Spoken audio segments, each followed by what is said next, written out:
Hey, what's going on everybody? Mal here. How you guys doing today? Almost 3 months since the iPhones 11, 11 Pro and Pro Max have hit the market.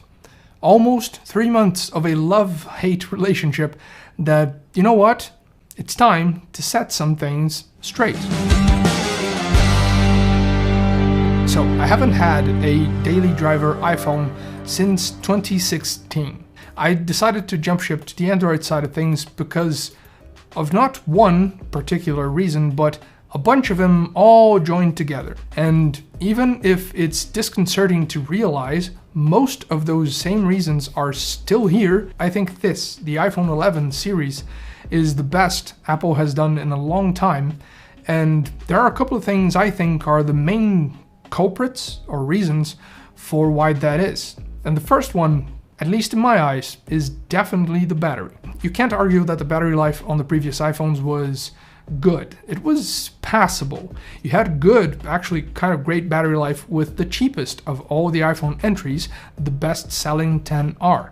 But from there onwards, the XS and XS Max didn't really perform that well. And for the price you would expect that they would. This year, they have finally done something that we've actually seen with other Apple products as well, not only the iPhone, but they've listened. They've listened and tried to improve on both software and hardware, at least in some areas, and battery was one, because this is quite a bit thicker and heavier than previous generations, and the battery life inside of this thing is just absolutely awesome. They claimed 5 hours extra of battery life compared to the XS Max, but it's far-fetched a little bit. It's difficult to measure. It's not easy to quantify. The end result is what matters, and the end result is this phone has actually been around a 1.5 to 2 day phone for me. And yes, I've had other experiences with other flagship phones in the past reviewing them that was almost the same, but this is the first iPhone to have ever done it. And this is a super leap forward for anyone in the Apple ecosystem. Much appreciated. Now, the second thing is obviously the cameras. These 3 cameras plus the one in the front, they are definitely another very big reason why these things are doing so well. Not everybody buys phones for cameras, I know that. A bunch of people have been waiting for a new iPhone to upgrade, and just the fact that the whole package has upgrades all around, has incremental evolutions all around, made the choice rather simple, especially the battery one. But the cameras, oh boy, the cameras. I don't use other types of cameras. I basically shoot every single video you guys have ever seen, all the B-roll, everything, through phones. Either my current daily driver or the phone I'm reviewing or testing or anything of the sort. And this camera is awesome.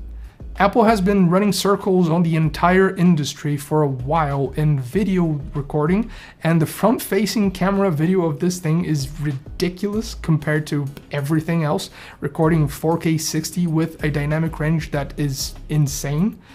But the rear-facing camera and the whole stills capability is up to another level, is like up to 11. Deep fusion technology, actual low light capabilities with software that actually does what it's supposed to. Even though it's Apple, so it automatically works, you don't really have the control, the granular control to turn it on and off and tweak stuff like that. It senses when it's supposed to be on and turns on automatically, and it's amazing, works flawlessly, and it's a really intuitive thing to just point and shoot. And this is sort of Apple's thing. You need granular control on some things, on others it doesn't have to be there. And this phone, even though it has Pro in the name, as they stated in the keynote, is not for professionals. It's for people who want professional sort of features, but they're not necessarily pros. They're probably going to try to use this as just another phone that you need it to do all the heavy lifting of understanding what you need it to do for you. They're still doing it here. Yes, stills here are amazing. And one of the most impressive things about this camera is the fact that going from one to the other, it's seamless to the point where it almost looks like you have one gigantic, super sharp, ultra wide lens that then gets cropped into the normal wide one and then again to the 2x zoom. It's that good. all of the cameras take pictures and videos that look, are exposed, are saturated, are vibrant, like identically across all of the cameras. This is unprecedented. And I've actually seen a bunch of professional photographers taking a bunch of pictures on stuff like this instead of, big ass DSLRs, just because it's more convenient, and depending on how you're trying to make it look, people aren't going to be able to tell the difference, or it's going to be like super hard to tell the difference. Maybe another professional photographer could, but a normal person, definitely not. That was one of the main reasons why I went for this thing in the first place. This is a tool for me. I'm not a professional photographer, but I do work with this for video like all the time. So I was going for the video camera here, and everything else is a bonus. And a very, very nice bonus at that. Now combine everything and you have basically the perfect tool, because this thing works flawlessly across everything that I have. I'm working with a Mac Mini, MacBook Pros and all that, and the seamless integration between all Apple devices is still a very true and very interesting way of making your workflow, your process easier. One thing that does bother me is when I record stuff that's too big and I have to actually rely on cable connection, it's way too freaking slow. I wish it was faster. Sometimes I take the loss with actually, going through AirDrop, which does diminish a little bit of the video quality apparently. Not every time. I've done some tests that I couldn't really tell where it was, lacking, but still, it's not the best option, but it's better than, really huge files transferring super slow through the cable. At the end of the day, what's important is that these past couple of years working with videos on YouTube and actually using this as a tool for recording stuff more often than actually thinking about it as a phone that's going to be in my pocket and has to do all this other nonsense, and as a video recording tool to make my life easier, to be able to just seamlessly send stuff over and start work on one device and then go to the next. This has definitely been an upgrade. I can't wait to see what they're going to do in 2020 with the next iPhone. And looks wise, honestly, I kind of grown accustomed to the weird array of cameras. And because of all that, since now I really don't see the walled garden as such a bad thing, because I'm feeling sort of like John Cusack on 1408. And by the way, if you don't like that movie, I don't know if we can be friends. Either way, I was out. I was out of the ecosystem. I wasn't making use of anything that's exclusively Apple until recently. I started to go back again through some stuff. I've started to edit again in Final Cut, and now I have this again in my pockets.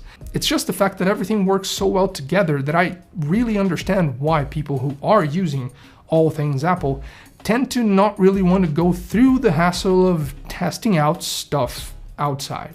And yes, even though there are other phones that do certain things better than the iPhone 11 Pro and Max, I am this year going to recommend all three instead of just one. Last year I told you guys there was no reason to go for the XS Max or the XS. The XR was the pick. This year you have three flavors that are all 100% worth it. iPhone 11, best value. 11 Pro and 11 Pro Max, best battery lives, one of the, if not the best display in the market right now with the best experience for HDR. Yes, I honestly think this display dethroned my previous champ, which were Samsung displays, even though it doesn't have ProMotion. And on a side note, I'd rather not have ProMotion and keep the amazing battery life. And don't fool yourself, something is going to get hit by ProMotion. Potentially, and probably the first thing is going to be battery life. I can't wait until Apple actually delivers ProMotion into the iPhones without diminishing battery life to something below the standards they just set with the 11 Pro and 11 Pro Max. But still, you have two options for the best display, and between them, all you gotta do is decide, do you like a smaller form factor, or would you rather have a little bigger one? All three are super valid, and that's why this is my new daily driver. And aside from this grid, which I cannot believe we are still bound to, I have no regrets. And that's been it. Hope you guys enjoyed the video, so leave any comments or suggestions down below as usual if you're feeling like it. Like, subscribe, hit the bell to be notified of new stuff coming up. Thank you a lot for watching, and I'll catch you guys later.